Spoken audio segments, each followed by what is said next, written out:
Laura plus sur YouTube, non, c'est bien pour ça qu'elle a arrêté les lives. Je pense pas qu'elle a envie de faire des vlogs ou quoi que ce soit. Et bosser en intérim en plus du taf. Alors j'en ai parlé avec Laura d'ailleurs, on en a parlé. Un jour je suis descendu, je dis je vais faire l'intérim. Je dis je vais faire l'intérim, les revenus YouTube baissent. En janvier, février, je dis je vais faire l'intérim en plus.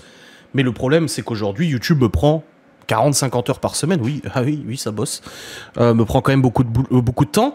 Si je vais bosser en intérim, le temps que je vais bosser en intérim, je serai pas payé à l'heure aussi bien que YouTube.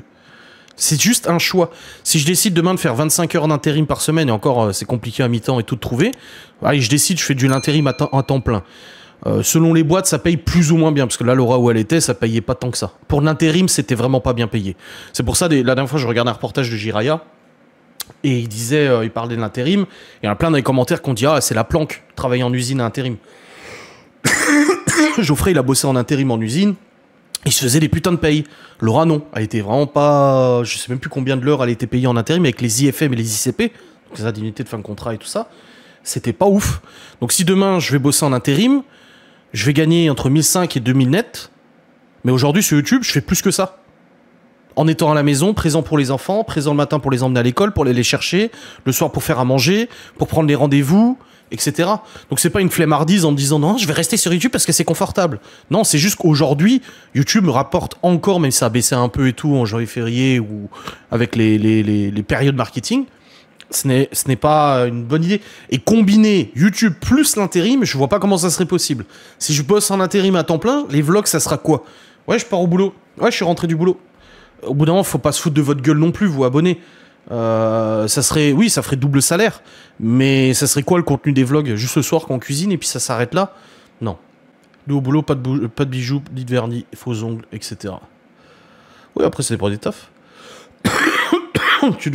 Moi à l'époque, j'ai travaillé à Disney, on n'avait pas le droit au piercing en restauration. Et vu que j'en avais plein la face, bah, j'avais du sparadrap de partout. Sérieux?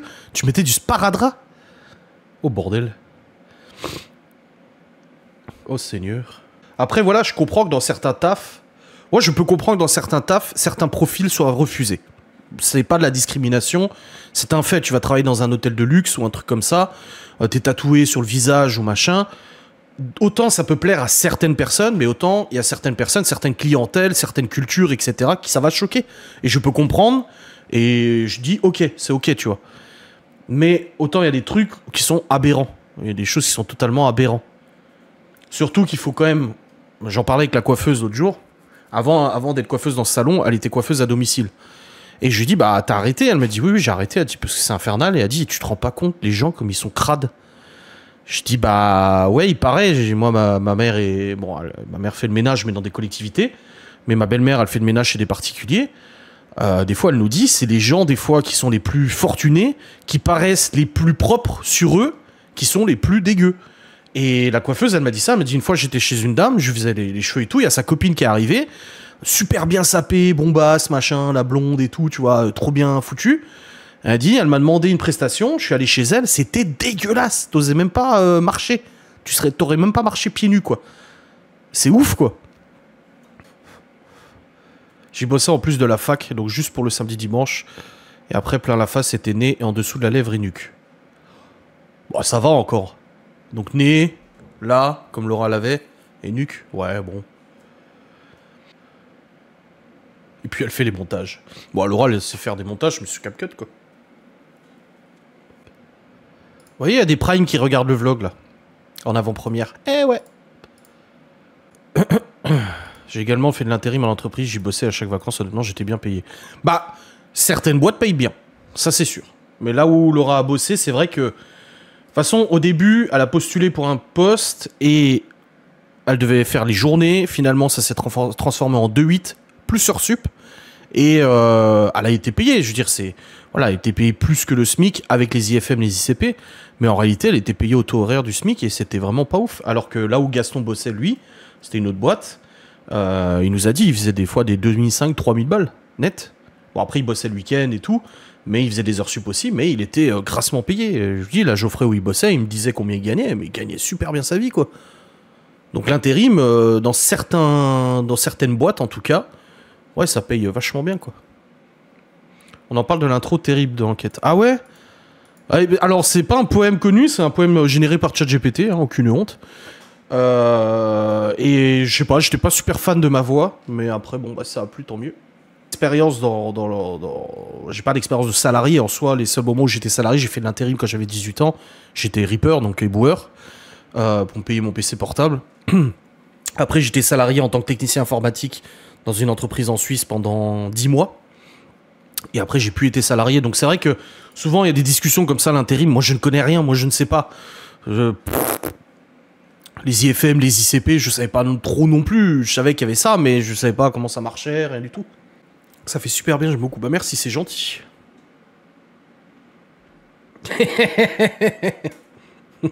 Laura, elle a dit c'est le moment de commander Guy de Marle. Comme ça, elle fera pas d'intérim. Ouais. Ouais. Ça fait 3 jobs pour se venir aux besoins de cette grande famille, bravo. Oui, c'est sûr que c'est courageux. Laura me dit j'ai pas dit ça. Je dis bah si. Qu'il commande Guy de Marle, j'aurais pas besoin de faire de l'intérim. Avec des smileys qui se marrent. Bah c'est ce que j'ai dit, non? Après, il y a un temps dans sa vie, Laura, elle a cumulé. Alors, elle était en boulangerie. Je crois que c'était ça. Elle faisait la boulangerie le matin, les piercings l'après-midi, dans un salon de tatouage, et pizza le soir. Elle livrait des pizzas et tout pour une pizzeria à Saint-Dié. Elle faisait 3 jobs. Après, honnêtement, là, ce qu'elle a fait en intérim, 42 heures par semaine avec les heures sup, en 2-8, donc le matin... Elle se levait à 3h du mat et elle rentrait à 13h, 13-14. Et quand elle était de l'après-midi, elle partait à midi 15. Et elle rentrait, vu qu'elle faisait des heures sup, vers 22h30, 22h, ouais, 22h30, 23. Et du coup, ouais, ça faisait des... Et parfois le samedi, elle bossait aussi quand on n'avait pas de commande et tout ça. Donc ça faisait quand même des très longues journées et tout. Et avec Gaston, c'est vrai qu'on en rigolait, alors c'est pas drôle, mais elle dépérissait. Vraiment, c'est quand même un rythme assez chaud, parce qu'on avait en plus de ça les commandes de la box gourmande, donc tu rajoutes à ça une dizaine d'heures de travail par semaine, donc ça fait déjà du 50, 55, tu vois. Donc t'es déjà sur des taux vachement plus élevés, plus gérer la famille, les gosses, les repas, les machins et tout ça. Je veux dire, moi, voilà, je fais... Je suis entre 40 et 50 heures par semaine, mais je suis à la maison. Et c'est ce que je lui disais souvent à Laura. Je laisse le ménage. Je lui dis, je vais passer. C'est pour ça qu'en vlog, vous voyez plus faire le ménage, passer un coup d'aspi et tout ça. Et gérer les machines et tout. Et je lui disais, mais c'est bon, je le fais demain quand t'es au boulot. Elle me dit, non, t'as déjà du boulot. Je dis, oui, mais moi, je suis à la maison. Moi, mon boulot n'est pas fatigant physiquement. Elle, c'était physique en plus, son travail. Et je dis, moi, c'est pas fatigant. Je suis sur mon PC, mon cul assis sur ma chaise. Je dis, oui, je bosse, certes, je fais des heures, mais je suis chez moi. Si j'ai envie de me lever pour aller chier, j'ai pas besoin de demander au patron si je peux prendre une pause, quoi. Si j'ai envie de fumer une peu clos, je la fume là, tranquille, tu vois. Donc, c'est pas du tout le même charge de travail. Et c'est vrai que, au début, elle devait faire que les journées. Après, ils lui ont dit de faire les 3-8. Et là, c'est vrai, c'est là où elle m'a appelé Charline Gals. Et je lui ai dit, non, tu fais pas les 3-8. J'ai dit, tu vas pas travailler la nuit aussi. J'ai déjà qu'on se voyait quasiment plus, hein. Parce que le soir, quand elle bossait du matin, le soir à 21h, elle pionçait. Et moi, je terminais de bosser, bah, elle dormait déjà. Et quand elle travaillait de l'après-midi, bah du coup, le matin, bah, elle se reposait comme elle pouvait. Elle se lève à 9-10 heures, et midi, elle repart. Du coup, c'était compliqué, quoi. Donc c'est vrai que c'était super chaud, on se voyait quasiment plus. Et physiquement, oh la vache, je crois qu'au bout d'un moment, c'est là où je lui ai dit arrête. C'était au mois de décembre. Et elle était vraiment, vraiment mal. Elle était fatiguée et tout. Même Gaston, il lui a dit, oh la tête que t'as. Même son père, alors... Son père, il a été dire à sa mère, oh là là, j'ai vu Lolo, oh la tête qu'elle a, ça va pas, hein. C'était compliqué, quoi. Et c'est vrai qu'au bout d'un moment, je lui ai dit stop. Je lui ai dit arrête. Je lui ai dit franchement, là, t'es à bout, là. Je lui ai dit arrête, c'est bon. En plus, on arrivait au mois de décembre avec beaucoup de commandes pour la box gourmande, donc c'était pas 10 heures par semaine la box gourmande, c'était bien plus. Je veux dire, rien que on a une commande qui nous a pris 8 heures en décembre, et une autre commande où Théo était là, où ça nous a pris 7-8 heures. Donc déjà là, t'es déjà à 16 heures dans le mois, rien que pour 2 commandes, sachant qu'on en a eu beaucoup plus que ça en décembre, tu vois. C'est le meilleur mois où on a fait le meilleur chiffre et le meilleur bénéfice de toute façon. Donc là, c'était chaud, et je lui ai dit stop, quoi. Je lui ai dit arrête. Il y avait en plus les box de Noël qui arrivaient, parce qu'elle devait bosser jusqu'au 24, non, ou je sais plus combien. 23 ou 24, et je lui ai dit non, c'est bon, stop. Donc elle a arrêté un petit peu avant, et puis voilà. Au bout d'un moment, c'est vrai que c'était chaud. Et le rythme de 8-3-8, moi je l'ai jamais fait, hein. Enfin, quand j'étais éboueur pendant 1 mois et demi, j'étais de nuit, parce que vu qu'il y avait la canicule, on commençait à minuit, 1h du mat, et on terminait vers 10h midi. C'était quand même assez chaud. Moi, j'étais bien payé par contre. Hein. C'était assez chaud. Mais là, il paraît que Théo, il fait les 2-8. Et c'est vrai qu'il avait dit à un moment, il avait dit à Laura, c'est chaud. Hein. Il dit, tu verras, c'est super chaud le rythme.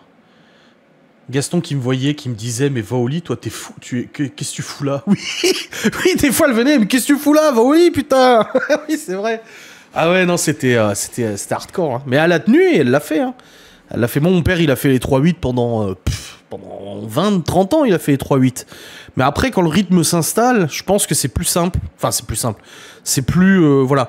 Mais en plus, le boulot qu'elle faisait, c'était un boulot qui était quand même vachement physique. C'était pas... voilà, il était pas comptable. Elle était pas en train de remplir des papiers, des devis ou des trucs comme ça. C'était vraiment un boulot super physique. Donc ça aussi, hein, des fois, elle me disait, oh là, je suis fatigué, pourtant. J'ai dit, ouais, mais tu piétines, t'es là, t'es debout. Enfin, c'est chaud, quoi.